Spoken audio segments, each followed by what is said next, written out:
One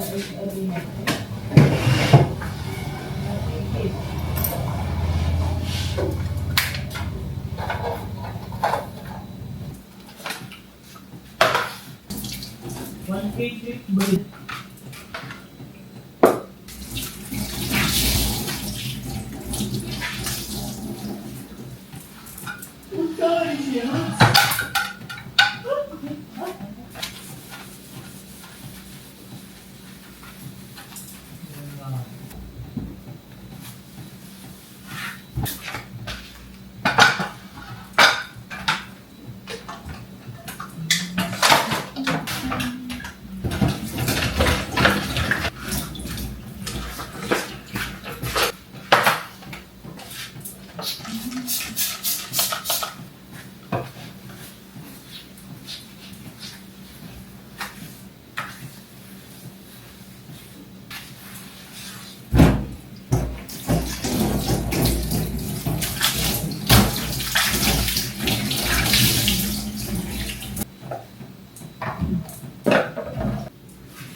Hi guys! Good morning!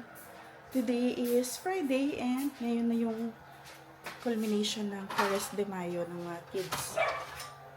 So, I'm just preparing breakfast ni Yuri. Kasi maaga akong aalis, pupunta sa chapel para marami akong magawa doon.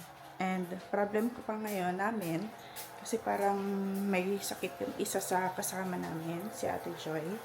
May vertigo siya. So, hopefully, sana maging better siya after niya mag-take ng medicine. So, eto. Nagluto lang ako ng breakfast ni Yuri. Pakainin ko lang siya. Kasi, anong oras na ngayon, guys? Hindi pa siya natutulog. Kakalaro. Sabi ko sa kanya, bago siya matulog, kakain mo na siya ng breakfast. Pinaluto ko na siya ng kanin. So, ako na lang din ang luto ng kanyang ulam. Ito lang naman yung typical na ulam niya every morning. Egg. Sunny side up. Typical niya talaga na breakfast ito. Ako naman, hindi naman din ako gutom. Magkakape lang muna ako.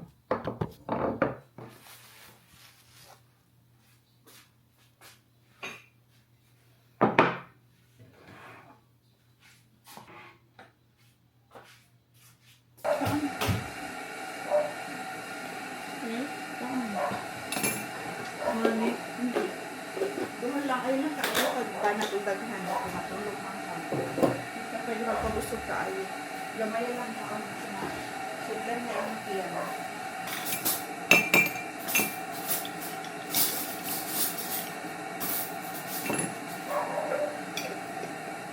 Hi guys, I'm back. Nagmamadali na kaming lumabas kanina guys kasi may nagsabi sa amin nandiyan na daw yung basura. And then, sa kanto lang daw sila, hindi napapasok dito sa amin. So, yung ginawa ko, tinawag ko si Yuri, sabi ko dalhin namin yung lahat ng basura namin doon para matapon na. Kasi, 2 weeks kasi guys, na I think, ika-3rd week na ngayon na wala talagang basura dahil sa merong landslide doon sa pinagtatapunan ng basura or yung landfill daw ng basura.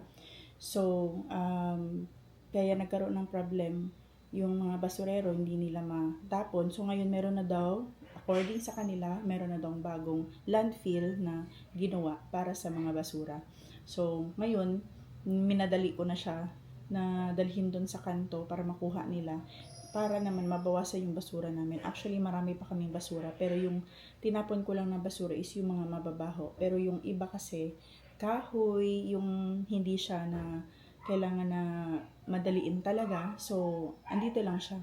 Medyo madami pa yan sila, pero yun lang yung tinapon ko, yung mga pagkain, yung mga bulok na ng mga pagkain.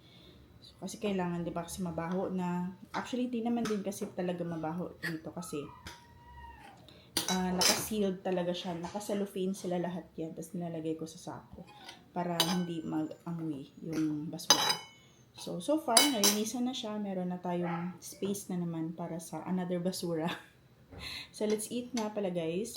Plano ko sana hindi na lang muna ako kakain ng breakfast.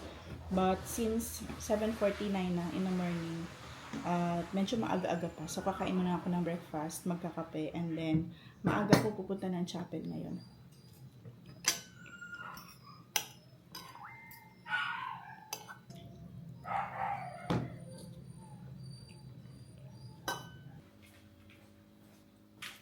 Hi guys! So, kakauwi ko lang from our culmination sa aming Flores de Mayo, and meron akong dalang pagkain. Sobra sa pinakain kanina sa mga kids.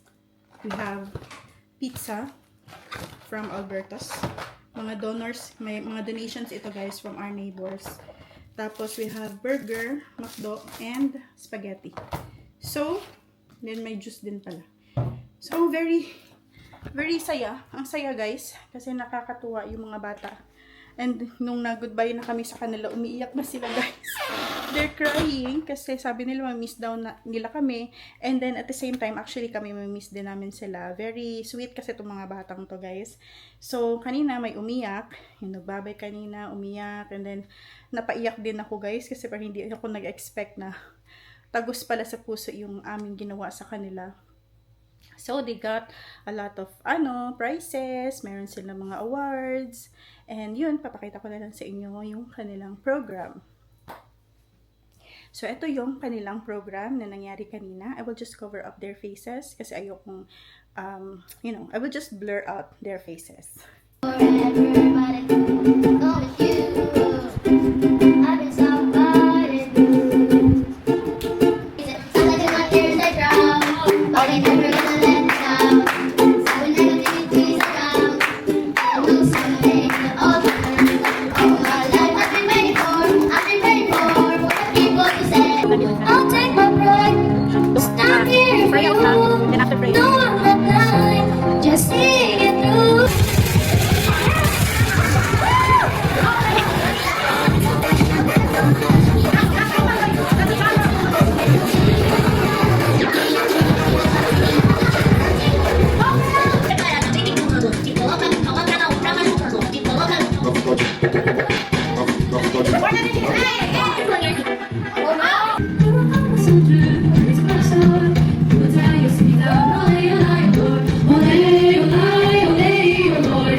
Ito guys, ito yung pinaprint namin na t-shirt.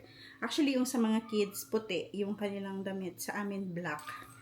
Para naman makita talaga na kung ano yung suot, kung sino yung mga catechist. And, kakatuwa guys. Mamimiss ko. Mamimiss ko tong mga batang to. Kaya, hopefully, meron pa kaming another Flores next year. Sana magiging every year na ito.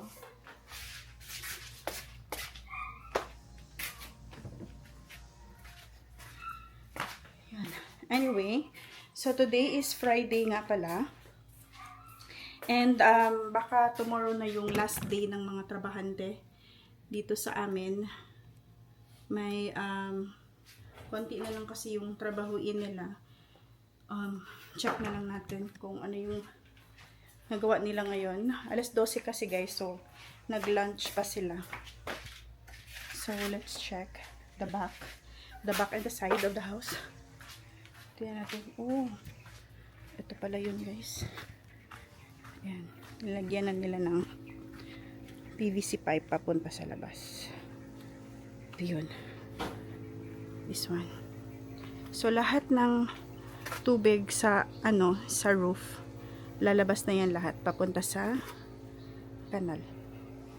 So hopefully wala nang baha dito sa amin, lalo na dito sa likod. Yan. So ito yung likod namin. So yan, yung dito sa yan, sa CR, labas na yan siya, dito dadaan. Ayan. Tapos yung dito naman dadaan dyan. And then yung dito sa taas, ayan, ilalagay din siya dito, yan. And then going down there hanggang sa labas papuntang kanal. So hopefully wala nang baha dito sa amin pag uulan ng malakas. And if ever naman na grabe yung pawis ko guys, pasensya para akong naligo ng pawis. Naligo na talaga ako ng pawis. And also yung kanal, yun nilagyan namin ng catch basin. Parang catch basin na rin, parang kanal na rin siya, na medyo malalim siya konti, para just in case na uulan siya ng sobrang lakas, dyan lang siya pupunta. And meron kaming ilalagay na butas doon, para yung tubig dito sa loob, lalabas lang siya.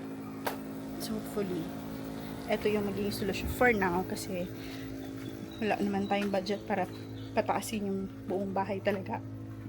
Abono tayong pera for abono. So ano yung kaya namin, yun lang muna yung gawin natin. And ako yung muna yung magpapahinga dahil napakainit at masaya na mainit, na hindi ko maintindihan, nakakapagod. Anyway, I think pahinga muna sandali.